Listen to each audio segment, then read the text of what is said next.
मित्रों, इस पवित्र मास श्रावण मास के पवित्र अवसर पर आज शिव महापुराण की कथा का अध्याय चार प्रारंभ हो रहा है। इसे मैं बड़े ही भक्तिभाव से कह रही हूँ।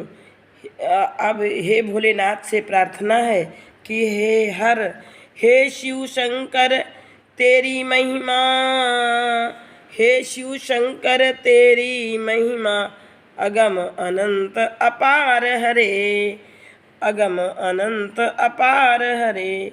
ब्रह्मा विष्णु आदि ने भी, ब्रह्मा विष्णु आदि ने भी ना पाया इसका पार हरे, ना पाया इसका पार हरे। निजमति से सब स्तुति करते, निजमति से सब स्तुति करते, इसमें क्या संकोच हरे। मैं भी तेरी महिमा गाऊं, मैं भी तेरी महिमा गाऊं, निरपवाद यह सोच हरे, निरपवाद यह सोच हरे। हे महादेव, देवों के देव महादेव, तेरी महिमा अपरंपार है, जिसका वर्णन किसी की भी सामर्थ्य में नहीं है। हे देवों के देव, ब्रह्मा विष्णु आदि भी इसमें सफल नहीं हो पाए हैं। इसलिए आपके सभी भक्त अपनी अपनी मत के अनुसार आपकी स्तुति का गान करते हैं, आपकी स्तुति का गान करते हैं।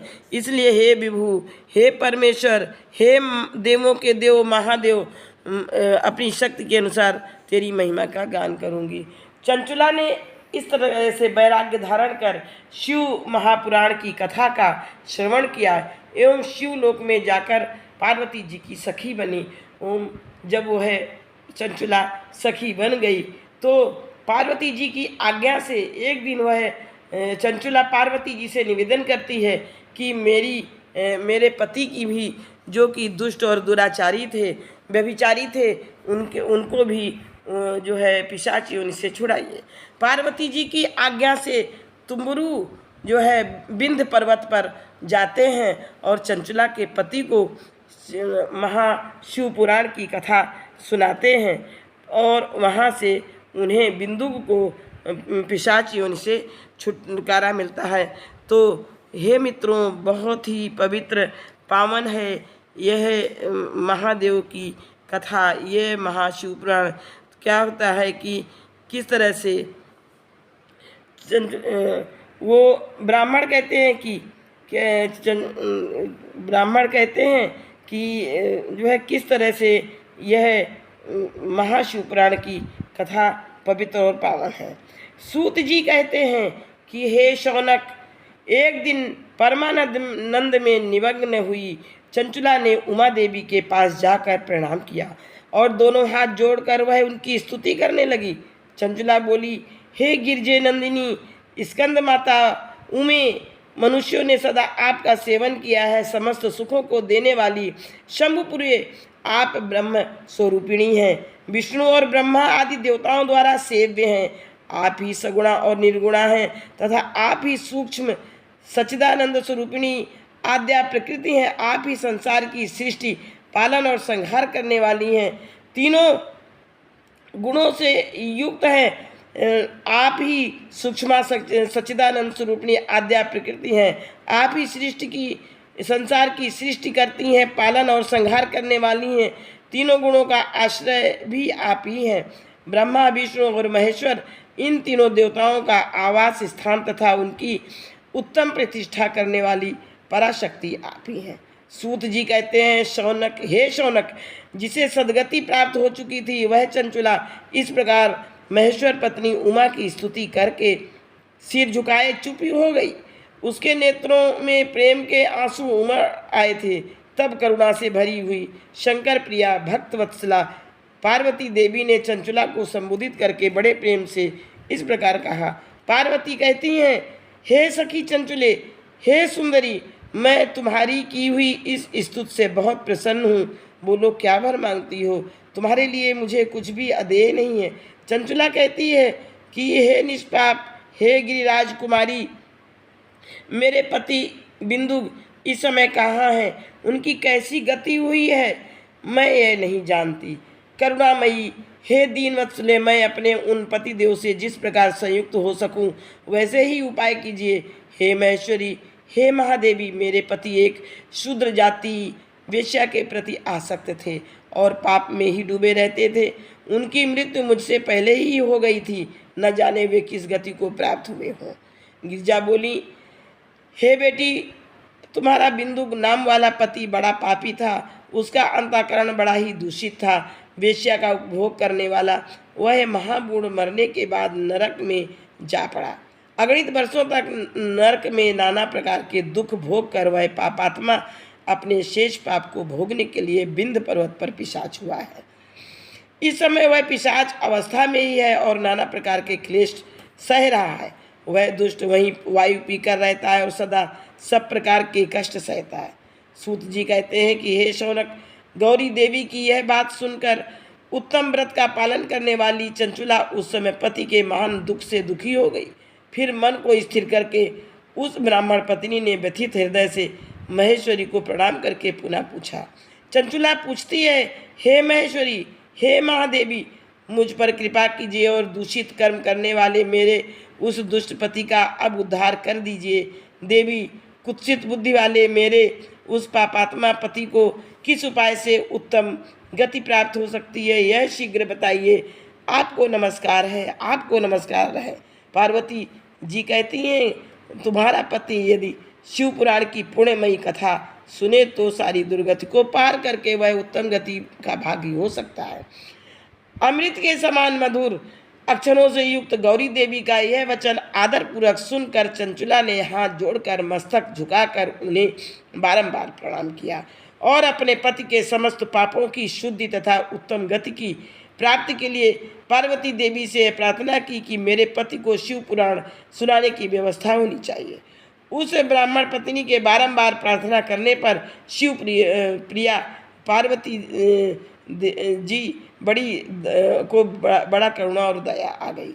उन भक्त वत्सला महेश्वरी गिरिराज कुमारी ने भगवान शिव की उत्तम कीर्ति का गान करने वाले गंधर्वराज तुम्बुरु को बुलाकर उनसे प्रसन्नतापूर्वक इस प्रकार कहा, हे तुम्बुरु, तुम्हारी भगवान शिव में प्रीति है। तुम मेरे मन की बातों को जानकर मेरे अभीष्ट कार्यों को सिद्ध करने वाले हो, इसलिए मैं तुमसे एक बात कहती हूँ कि तुम्हारा कल्याण हो। तुम मेरी इस सखी के साथ शीघ्र ही विंध्य पर्वत पर जाओ। वहाँ एक महाघोर और भयंकर पिशाच रहता है, उसका वृत्तांत तुम आरंभ से ही सुनो।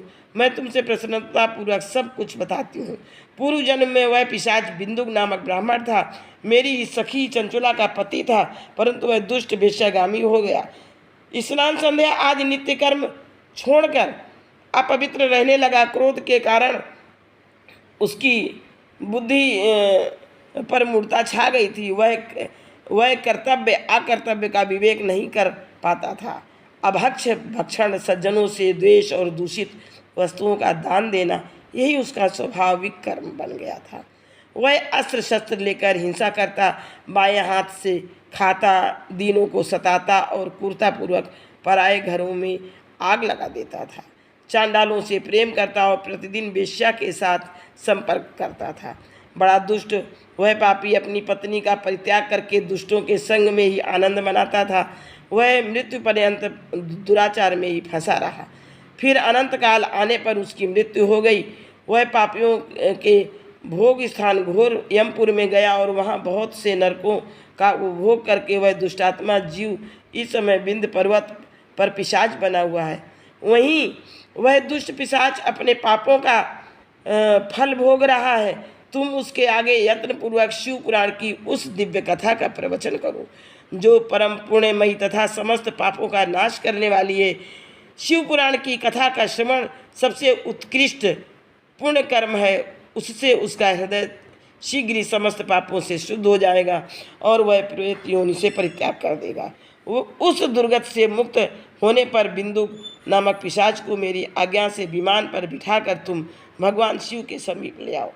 सूत जी कहते हैं, ये शौनक, महेश्वरी उमा के इस प्रकार आदेश देने पर गंधर्वराज तुम्बुरु मन ही मन बड़े प्रसन्न हुए। उन्होंने अपने भाग्य की सराहना की तत्पश्चात उस पिशाच की सती साध्वी पत्नी चंचुला के साथ विमान पर बैठकर नारद के प्रिय मित्र तुम्बुरु वेगपूर्वक विंध्याचल पर्वत पर गए। जहाँ वह पिशाच रहता था वहाँ उन्होंने उस पिशाच को देखा। उसका शरीर विशाल था, थोड़ी बहुत बड़ी थी। वह कभी हंसता, कभी रोता और कभी उछलता था। उसकी आकृति बड़ी विकराल थी। भगवान शिव की उत्तम कीर्ति का गान करने वाले महाबली तुम्बुरु ने उस अत्यंत भयंकर पिशाच को पाशों द्वारा बांध लिया। इसके बाद तुम्बुरु ने शिव पुराण की कथा बाँचने का निश्चय करके महोत्सव युक्त स्थान और मंडप आदि की रचना की।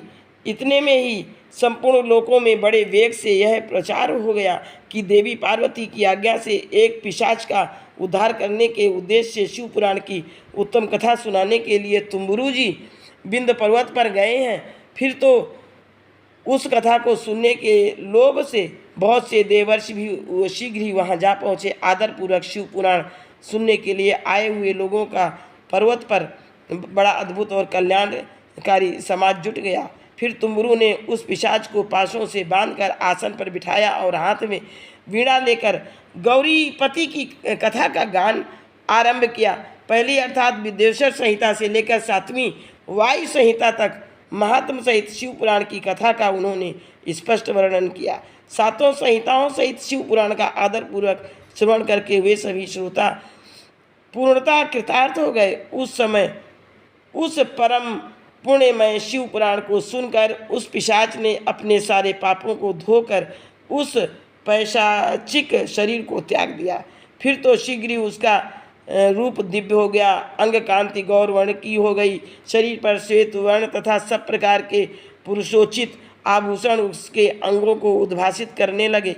वह त्रिनेत्रधारी चंद्रशेखर भगवान भोले चंद्रशेखर रूप में हो गया। इस प्रकार दिव्य देहधारी होकर श्रीमान बिंदुक अपनी प्राण बल्लभा चंचुला के साथ स्वयं भी पार्वती बल्लभ भगवान शिव का गुणगान करने लगे।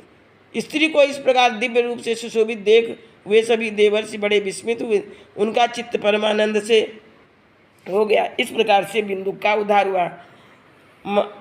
हर हर महादेव शंभु, हर हर महादेव शंभु, काशी विश्वनाथ गंगे, काशी विश्वनाथ गंगे, हर हर महादेव शंभु, काशी विश्वनाथ गंगे, काशी विश्वनाथ गंगे, सदा शिव पार्वती संगे,